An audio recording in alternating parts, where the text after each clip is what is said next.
Sejam todos bem-vindos ao estudo diário das Escrituras. Vou mandar um forte abraço aqui para a pessoa que escreveu aqui no canal, a Domilene Brandalize, né? Ela escreveu aqui, nome diferente, bonito esse nome.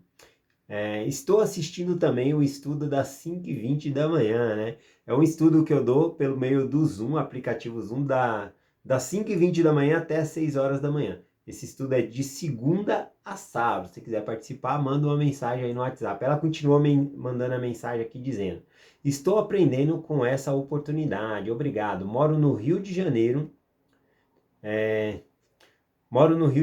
mas sou de Fortaleza. Meu sobrenome é italiano. Por isso que o nome é diferente aqui. Gratidão por esse estudo. Gratidão aí, um forte abraço para a irmã. Gratidão por acompanhar o estudo tanto aqui no YouTube e também lá ao vivo, né? Pelo Zoom também. Então, gratidão pelo apoio. Tem também aqui a mensagem do Marcelo Sardinha. Ele escreveu: estou trabalhando, assistindo o seu vídeo, maravilhoso estudar as escrituras e fortalecer mais o meu testemunho do Salvador Jesus Cristo. Então, um forte abraço aí para o Marcelo Sardinha e também para a Adriana Sardinha, que é o casal, né, que me recebeu lá na praia, eu e minha família lá. Um forte abraço para vocês. Tem aqui o último comentário da Wanda Canedo Baia. Ela escreveu aqui: bom dia, irmão Vanderlei. Hoje fui a primeira a dar o like, gratidão por sua mensagem e a meta de trazer Jesus sempre para perto de mim, diariamente, até amanhã, né? Então, a Wanda aqui, ela também participa num grupo, né, do WhatsApp, e a gente sempre posta a aula lá e as pessoas fazem comentário. Eu gostei muito do comentário da aula que ela fez lá no grupo do WhatsApp. Vou colocar só um pedacinho aqui para a gente ouvir, tá bom? E aí eu encerro a parte dos comentários aqui, ó. Mas eu fico assim, pensando, né? E quando eles deram falta de Jesus, né? Eles procuram ali entre eles, né? Procuram entre os amigos, entre as pessoas que estavam ali, entre os parentes. E aí viu que não estava ali, né? Então eles estavam procurando. Depois que eles voltaram para Jerusalém para procurar, né, no lugar certo, onde eles deixaram Jesus. Então, eu fico pensando nós, né? Quando a gente sente falta de Jesus, quando a gente sente aquele vazio dentro do nosso coração, né, quando a gente está longe de Jesus, a gente sente esse vazio. Né? E onde a gente vai procurar, né? Muitas vezes a gente procura em um lugar mais fácil, né? A gente procura em outras pessoas, né? Procura saciar esse vazio, essa fome, né? Porque Jesus é o pão da vida, né? Ele é a água, né? Que vai saciar a nossa sede. E quando a gente sente a falta dele, né? Aonde a gente procura? Será que a gente está procurando em outras coisas, em outros lugares? Como eles procuraram ali entre eles, né? Mas Jesus não estava ali. E eu fiquei analisando aqui, será que quando a gente está nessa situação, longe de Jesus, muitas pessoas procuram em festas, procuram preencher a falta de Jesus, né? Às vezes em bebida, em droga, né? Procura fazendo coisas que ao invés de saciar, em vez de voltar eles à presença de Jesus, voltar a sentir aquela alegria, às vezes procuram outras coisas, né? E aonde a gente deve procurar Jesus? Eles voltaram e encontraram Jesus no templo. Então nós temos a Escritura que vai nos aproximar novamente de Jesus. Nós temos a igreja, nós temos o sacramento, nós temos o templo, né? Então é nesses lugares, nessas coisas que nós devemos buscar Jesus, nos aproximar de Jesus novamente, quando a gente sentir a falta de Jesus. Nossa, muito bom o comentário. Forte abraço aí para a Wanda Canedo Baia, tá bom? Gratidão pelo seu comentário. Vamos aqui para o estudo de hoje que eu vou compartilhar com vocês. Fica aqui em Lucas capítulo 2, começando pelo versículo 1 aqui. Eu vou lendo os versículos e já fazendo um comentário. Aqui fala sobre o nascimento de Jesus Cristo, como foi. Diz assim, ó: e aconteceu naqueles dias que saiu um decreto da parte de César Augusto, para que todo o mundo se alistasse.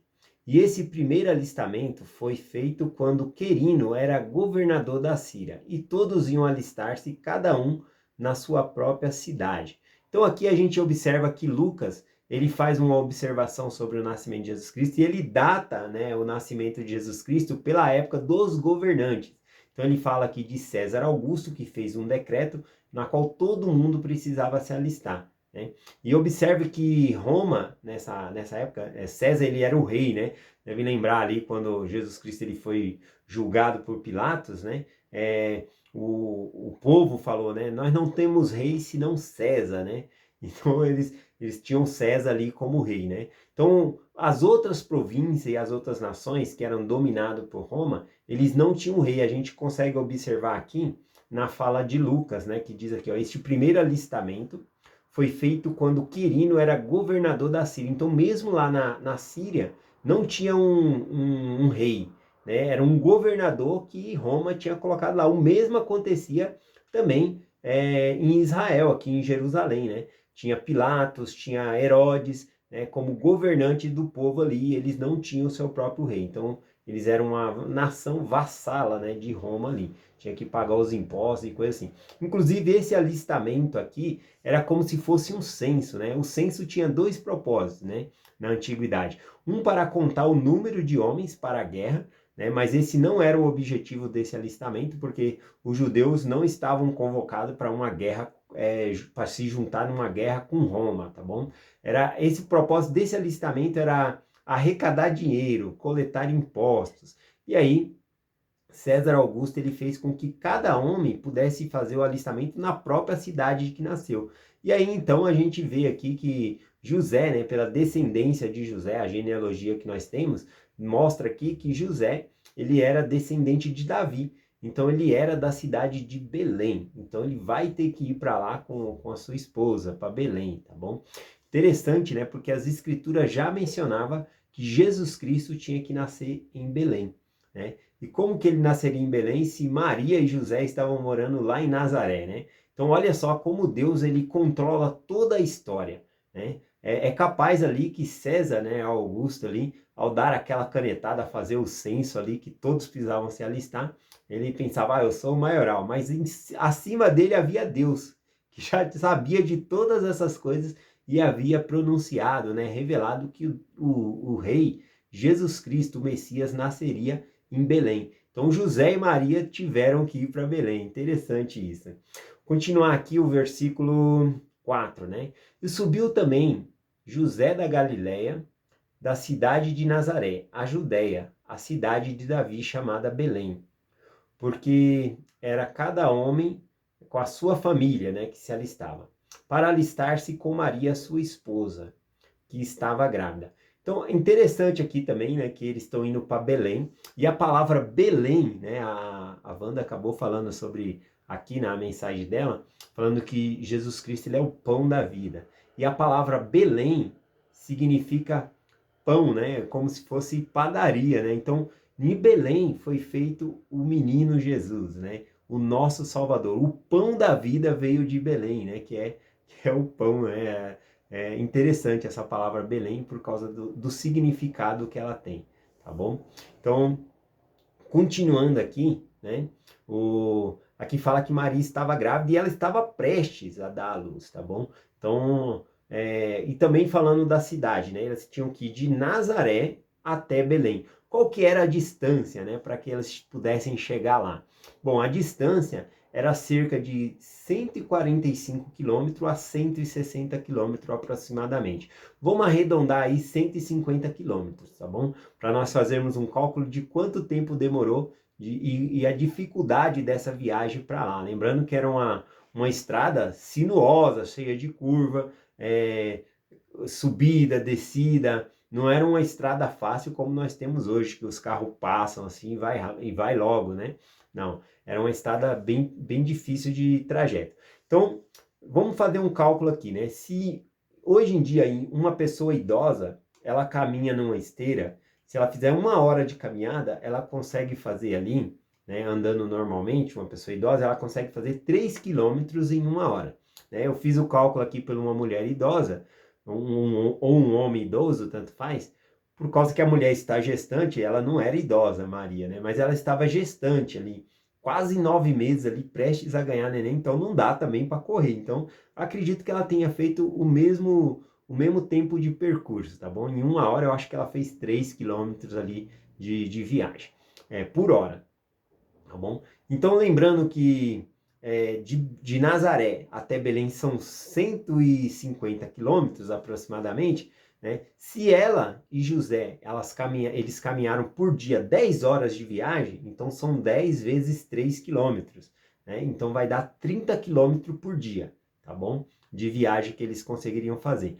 Bom, repare que algumas coisas, quando filmes que a gente coloca, algumas coisas que eu vou comentar aqui, não tem na escritura, mas a gente imagina e coloca na história. Por exemplo, não é mencionado em lugar nenhum sobre um jumentinho, né, para montar ali, né, para que Maria montasse no jumentinho e fosse. Mas sim, é bem fácil deduzir que uma viagem tão grande dessa deveria ter sim um jumentinho. E que parte da viagem ela caminhava, porque não dá para ficar só sentada. Já pensou 10 horas montada num jumento?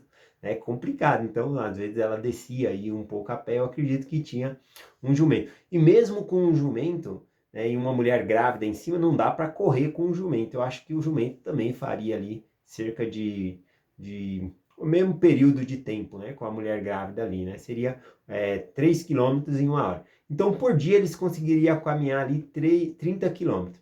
Se você pegar 30 quilômetros para chegar em 150 quilômetros, isso vai dar 5 dias.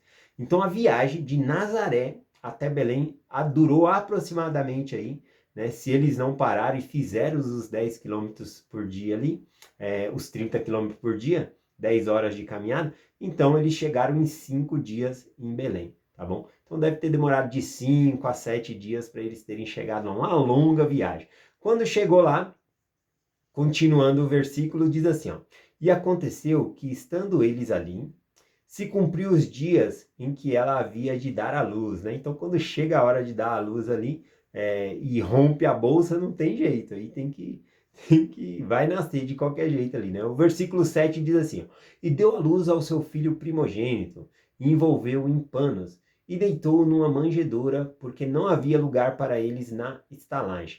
Bom, alguns comentários que eu quero fazer aqui, fala que quando Jesus Cristo nasceu, ela o envolveu em panos, né? Isso é muito importante para o nenenzinho, porque o nenenzinho ele é todo molinho, e quando você envolve ele em pano, ele fica mais durinho para você segurar, para dar mamar. E também tem a questão que ele acabou de sair da barriga da mãe, né? Da bolsa ali. Então, dentro do, do- da maternidade, dentro da barriga da mãe, a criança se sente segura ali, tá bom? Então, quando a pessoa cobre ela com pano, envolve assim, ela se sente mais segura. Isso até mesmo em questões psicológicas. Se você já observou alguns filmes, né, de ação aí, quando a pessoa é sequestrada, né, e as pessoas, os policiais vão invadir o local para atacar ali, para recuperar a pessoa que foi levada em cativeiro, uma das pessoas, ela fica com um cobertor, né? Então, o que acontece? Quando eles invadem e dominam o lugar, a primeira coisa que faz, aquela pessoa pega o cobertor e envolve naquela pessoa que tinha sido sequestrada ali, né? Então, aquele envolver com a coberta ali dá uma sensação de segurança para a pessoa, envolve, né? É capaz que a pessoa psicologicamente lembre até mesmo da proteção que ela sentia dentro da barriga materna ali. É interessante isso, né? Bom, só estou compartilhando isso porque talvez você possa passar por uma situação, né, de ver algum acidente, ver alguém tremendo ali, traumatizado. O que você deve fazer, né?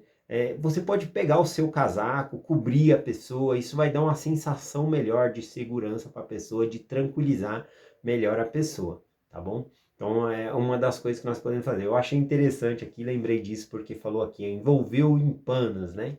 E deitou numa manjedoura.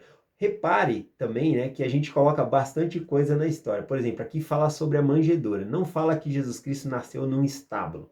É claro que uma manjedoura é onde se coloca a comida dos animais, né? Então, inclusive a palavra manjedoura vem da palavra manjares, que era a mistura de algumas flores de farinha com azeite. Aí era um tipo de ração para gado, né? Tanto gado miúdo como gado maiores, ou para burro, ou coisa assim, né? Então, a manjedoura era para pôr comida de animais. Então, como ela envolveu Jesus Cristo em panos e deitou ele numa manjedoura, então é fácil a gente supor que ela estava num estábulo. Que tipo de estábulo existia na época de Jesus? Aqui não fala que nasceu no estábulo, né? A gente já coloca na história dessa maneira. Existiam estábulos que eram dentro de cavernas, tá bom? Onde os rebanhos eram guardados do mal ali, né? Na noite. Existia estábulos também que era a céu aberto, né? Só uma cerca ali, né? Ou paredes de pedra ali para circular e proteger, tá bom? Eu acredito que não era nesse, talvez, porque já era uma cidade. Normalmente eles faziam isso no deserto, né? Bom, enfim. E existia uma outra possibilidade de um estábulo que era feito dentro de uma casa também. Então, o primeiro andar térreo da casa, né, tinha ali o estábulo, né, e tinha uma oficina também, né? Os arqueólogos falam bastante sobre isso, que as maiorias da casa tinha uma oficina na parte de baixo e também um estábulo, né, juntamente com essas manjedouras que era onde pôr comida de animais, que eram normalmente feitos de pedras, tá bom? É difícil achar alguma de madeira, era mais feito pedras talhadas ali mesmo, onde se colocava água e também outra onde se colocava o alimento ali para os animais. Então é possível que Jesus Cristo possa ter nascido em um desses três estábulos aí, tá bom? Acredito que possa ser em uma casa, que era um estábulo embaixo aqui também, tá bom? Mas a escritura ela não menciona, né, sobre isso, só fala sobre a manjedoura e aí a gente deduz o resto e muitos filmes que a gente vê dessa maneira. Bom, a mensagem principal aqui que eu queria compartilhar com vocês é que a história ela se repete. Ontem, por exemplo, eu compartilhei que esqueceram Jesus Cristo lá em Jerusalém e foram embora, né? Esqueceram de Jesus, tiveram que voltar de novo para buscar Jesus Cristo, né? E a mensagem de hoje, falando aqui no versículo 7, né? Diz, deitou numa manjedoura porque não havia lugar para eles nas estalagens. Então, eles procuraram na estalagem, que seria como um hotel, uma casa onde hospedava pessoas, né? E estava tudo cheio, ninguém tinha um lugar para Jesus Cristo nascer. E é muito triste esse versículo quando a gente pensa assim, Jesus Cristo é a pessoa mais importante do mundo que já nasceu nessa terra. Então, a pessoa mais importante que já nasceu nessa terra, ela não nasceu num local adequado. Ninguém tinha um lugar para Jesus Cristo nascer. Interessante pensar sobre isso, né? Que a pessoa mais importante do mundo e ninguém tinha um lugar onde ele pudesse nascer, tá bom? Então, é interessante pensar um pouco sobre isso e aí transferindo por nossos dias seria, e nós hoje em dia, será que nós temos lugar para Jesus Cristo em nosso coração? Quando você para ouvir uma mensagem como essa do Evangelho, das Escrituras, para estudar todos os dias, isso demonstra que você tem espaço para Jesus Cristo no seu coração, para estudar as Escrituras. Então, é esse o significado, né, da Escritura aqui, tá bom? Bom, vou finalizar aqui a mensagem falando de uma... Eu procurei essa história para compartilhar com vocês, eu lembro ela um pouquinho só, né, é uma história fictícia, né, na época de Jesus, né, ou seja, há 2023 anos atrás, um homem, né, que morava numa casa lá em Belém, uma casa espaçosa, ele tinha espaço na casa dele, ele levava uma vida boa, e nesse dia em que César Augusto fez esse censo, né, para as pessoas alistar-se, ele estava na sua janela ali, pensando, né, sobre o significado da própria vida dele. E ele gostaria de se tornar numa pessoa que todos pudessem reconhecer ele pela bondade dele, ou coisa assim. E aí ele começou a orar, né, a Deus ali, pedindo que fizesse um milagre, que as outras pessoas pudessem que Deus pudesse fazer dele uma grande pessoa, de maneira que todos pudessem se lembrar dele. E ele orando nesse aspecto ali na janela, ele começou a ver que surgiu uma nova estrela no céu.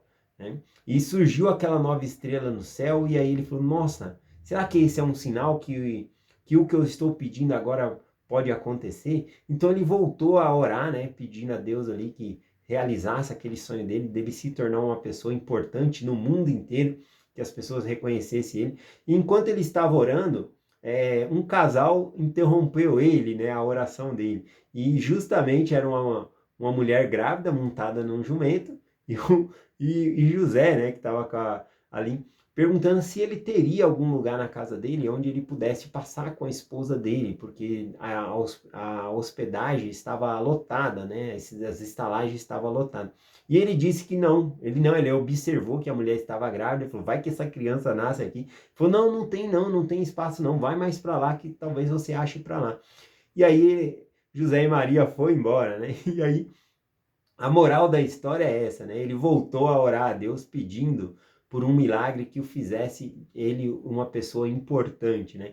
E, na verdade, ele perdeu a oportunidade do Salvador do mundo nascer dentro da casa dele, né? É uma história fictícia que eu conheço. Eu procurei ela para contar em detalhes, mas eu só estou contando o que eu lembro aqui de cabeça, tá bom? Mas gratidão por vocês todos os dias estar aqui. A moral da história para nós é que nós não percamos as oportunidades que nós temos de abençoar a vida das outras pessoas, de ser uma bênção na vida das outras pessoas, tá bom? E também nunca esquecer de Jesus, que nós sempre possamos ter em nós um lugar para Jesus Cristo em nossa vida. É essa a mensagem que eu compartilho hoje com vocês, em nome de Jesus Cristo. Amém. Até amanhã.